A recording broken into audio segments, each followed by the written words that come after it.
Crassa साहब ये बताइएगा कि जो इमरान खान साहब बयानियां बनाते रहे, लोगों के हवाले से उनका एक मौक़िफ़ सामने आ जाता है सोशल मीडिया पर, कहीं उनको भी अब महसूस तो नहीं होने लगा कि उनके साथ भी हाथ होने वाला है, माफ़ी की ऑफ़र दे दी गई, वो माफ़ी मांग लें, जेल में भी रहें ना, उनके कायदीन जो उनके रहनुमा हैं उनकी सज़ाएँ माफ़ हों, फिर इमरान खान साहब तो इस जाल में फंस सकते हैं। शायद इसलिए PTI माफ़ी मांगने से कतराती रही है। मेरे ख्याल PTI का मसला नहीं है, जैसे मेरे दोस्त भी अभी कह रहे थे और ठीक कह रहे हैं। PTI का मसला नहीं है, ये खान साहब का ज़ाती मसला है। और खान साहब ने जिस तरह की फोर्स अपने फॉलोअर्स बनाए हैं सोशल मीडिया पे, वो अब उनके लिए बहुत बड़ा एक प्रॉब्लम बन गए हैं और वो उससे निकल नहीं पा रहे। जो मतलब उन्होंने जिस तरह का जाल एक बुना हुआ है कि खान साहब के कई फैसले हैं जो उनके अच्छे फैसले थे, मैं समझता हूँ पॉलिटिकली ठीक फैसले कर रहे थे, प्रैग्मेटिक कर रहे थे। बाद में आपको मतलब ग्राउंड, वो कहते हैं ना, आप जमीनी हकायक पे आपको फैसले करने पड़ते हैं। हो सकते हैं अनपॉपुलर फैसले, but you have to do that as political leader. ये लीडरशिप को करने पड़ते हैं, ये लीडरशिप होते नहीं तो कामदार में और लीडर में क्या फर्क होता है कि लीडर थोड़ा सा फोर्स ही करके मुश्किल फैसले करता है जिसके उसके कंसिक्वेंसेस भी होते हैं, लेकिन वो फेस करता है। इनका मसला ये है कि जब भी ये कोई अच्छा फैसला करने की कोशिश करे, पॉलिटिकली बात कर रहा हूँ, जो हो सकता है कि उनको ठीक लग रहा हो और ठीक करें, तो फौरी तौर पर एक रिएक्शन आता है यहाँ पर सोशल मीडिया पर, बी लॉगर्स की तरफ से आता है, यूट्यूबर्स की तरफ से आता है जो खान साहब के सपोर्टर हैं या हामी हैं या बाकी लोगों की तरफ से, तो फौरी तौर पर वो विड्रॉ करते हैं। ये आज का मसला नहीं है, पिछले मैं 2014 से इस ट्रेंड को मैं ये फॉलो कर रहा हूँ, जब से ट्विटर सोशल मीडिया जो है और इनकी बहुत बड़ी फोर्स है, फॉलोइंग है खान साहब की PTI की। बहुत बड़े बड़े फैसले मैं आपको गिनवा सकता हूँ जब इन्होंने अपने वहां पे क्राउड के दबाव में रिवर्स किए, जो कि ठीक फैसले थे, नहीं करने चाहिए थे। वो मान लिया कि अनपॉपुलर होते, दुनिया भर में अनपॉपुलर फैसले किए जाते हैं। आपको याद होगा मिलियन मार्चेज हुए थे, बल्कि अतर भाई को तो पता होगा, लंदन में इन्होंने करीब से चीजें देखी होंगी।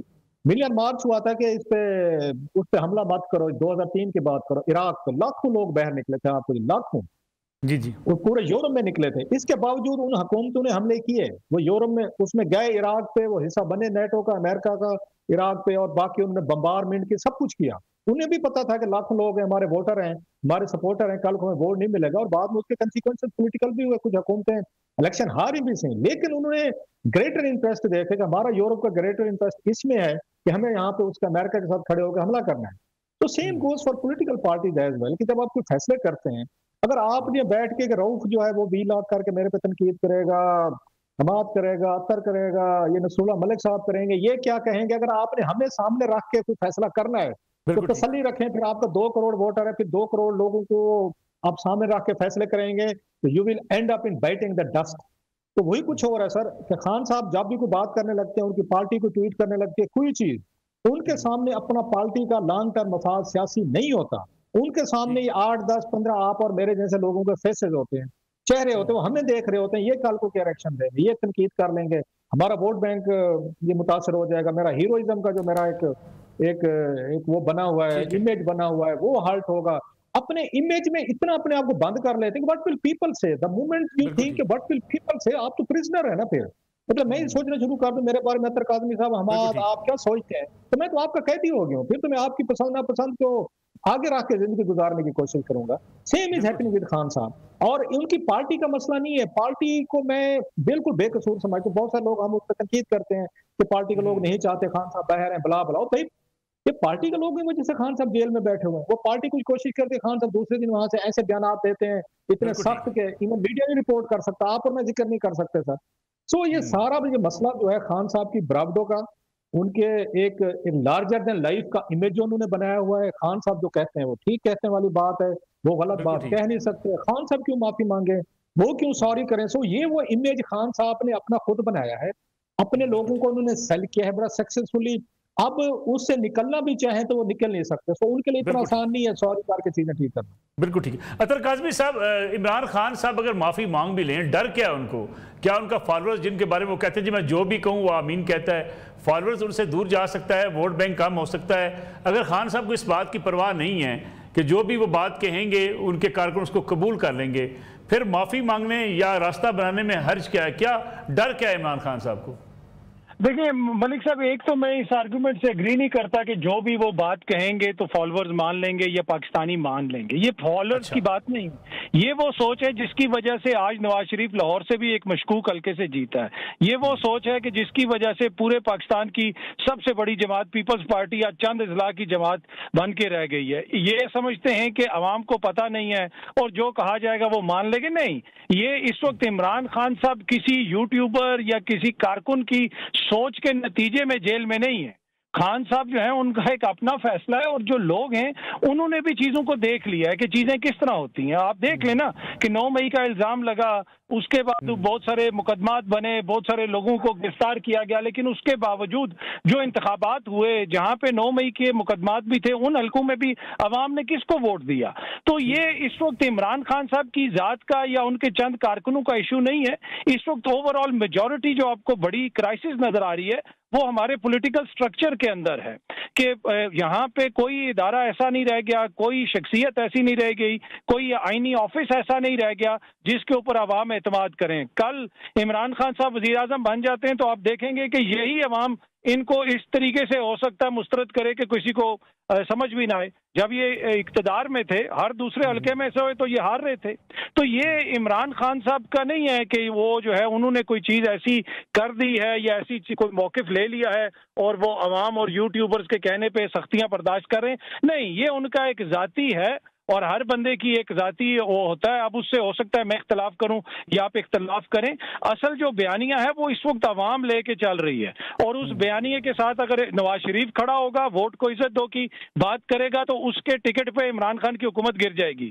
اگر اس بیانیے کے ساتھ عمران خان کھڑا ہوگا تو بغیر انتخابی نشان کے الیکشن جیت جائے گا۔ تو یہ ماننے کی ضرورت ہے ہمیں، جو قوم کا اجتماعی شعور ہے، میرے خیال میں اس کی بار بار انسلٹ کرنے کی ضرورت نہیں ہے سیاسی جماعتوں کو۔ ان کو کم از کم کریڈٹ دیں عوام کو کہ وہ سمجھتے ہیں کہ کیا ٹھیک ہے کیا غلط ہے، اور اس کے مطابق پھر وہ فیصلہ کرتے ہیں۔ حماد حسن صاحب، یہ کیا سوچ ہے کہ ہم کہتے ہیں اینٹی اسٹیبلشمنٹ، اگر عمران خان صاحب ہیں تو اس کے ساتھ عوام ہو، اگر میاں نواز شریف ہیں تو ان کے ساتھ ہو، لیکن دوسری طرف اسی اسٹیبلشمنٹ کے پاس یہی سیاستدان جاتے ہیں، یہی سے اقتدار لیتے ہیں، کیا عوام کو یہ بات سمجھ نہیں آتی؟ دیکھیں، یہ بات نہ عوام کو سمجھ آتی ہے، نہ اسٹیبلشمنٹ کو سمجھ آتی ہے، اور نہ سیاستدانوں کو سمجھ آتی ہے۔ میاں نواز شریف معزول ہوئے اور جی ٹی روڈ پر نکلے، ووٹ کو عزت دو کا بیانیہ اٹھا لیا، تو ان کے ساتھ ایک جم غفیر نکل آیا تھا، یقیناً انہیں بڑی پذیرائی ملی تھی۔ 15 سیٹوں پر پنجاب کے اندر الیکشن ہوا تھا، 14 مسلم لیگ نون نے جیتے تھے۔ کیا آج وہ 3 سیٹیں جیت سکتے ہیں اگر فیئر الیکشن ہو؟ دوسری بات یہ کہ عمران خان نے جب ناکام ترین حکومت کو، جب ان کی ناکام ترین حکومت ختم ہوئی اور وہ اپنے ضرورتوں کے تحت ایک باغی بن کر سامنے آئے، ایک انقلابی بن کر سامنے آئے جس کے پیچھے کچھ بھی نہیں ہے، اس انقلاب کے پیچھے تو ان کا بیانیہ کھل کر سامنے پڑا ہے کہ میں اسٹیبلشمنٹ سے بات کرنا چاہتا ہوں، سیاستدان سارے چور ڈاکو ہے۔ تو اس کے باوجود بھی ان کی ایک کہیں نہ کہیں مضبوط مقبولیت موجود ہے، خصوصاً خیبر پختونخوا کے اندر بھی ہے اور پنجاب میں بھی ہے۔ تو اس کا مطلب یہ ہے کہ سسٹم فیل ہو چکا ہے، سسٹم ناکام ہو چکا ہے، سسٹم کو اثر نو ترتیب دینا پڑے گا، سیاسی لوگوں کو سپیس دینا پڑے گا، پارلیمنٹ اور آئین و قانون کو بالادست بنانا پڑے گا۔ یعنی یہ اس وقت سسٹم کے خلاف ایک احتجاج ہے۔ یہ احتجاج کبھی نواز شریف کا ساتھ دیتا ہے، کبھی عمران کا ساتھ دیتا ہے۔ آج بھی آپ عمران خان کو اقتدار میں لے آئے اور وہ اس سسٹم کی حمایت کریں تو پھر آپ دیکھیں کہ عمران خان کے ساتھ وہی ہوگا جب وہ 15 میں سے 14 سیٹیں ہار گیا تھا۔ گو کہ یہ مقبولیت جو ہے یہ کسی نظریے کی مقبولیت نہیں ہے، کسی جماعتی منشور کی مقبولیت نہیں ہے، یہ محض سسٹم سے تنگ آئے ہوئے عوام کی ایک رائے ہے، ایک مجموعی رائے ہے جو ادھر ادھر ہو جاتی ہے۔ آج بھی آپ عمران کی جگہ نواز شریف کو لے آئے، نواز شریف کی جگہ شہباز شریف کی جگہ عمران کو لے جائے، یہ مقبولیت فوری طور پر تبدیل ہو جائے گی۔ گویا سارا مسئلہ سسٹم کا ہے، افراد کا نہیں ہے۔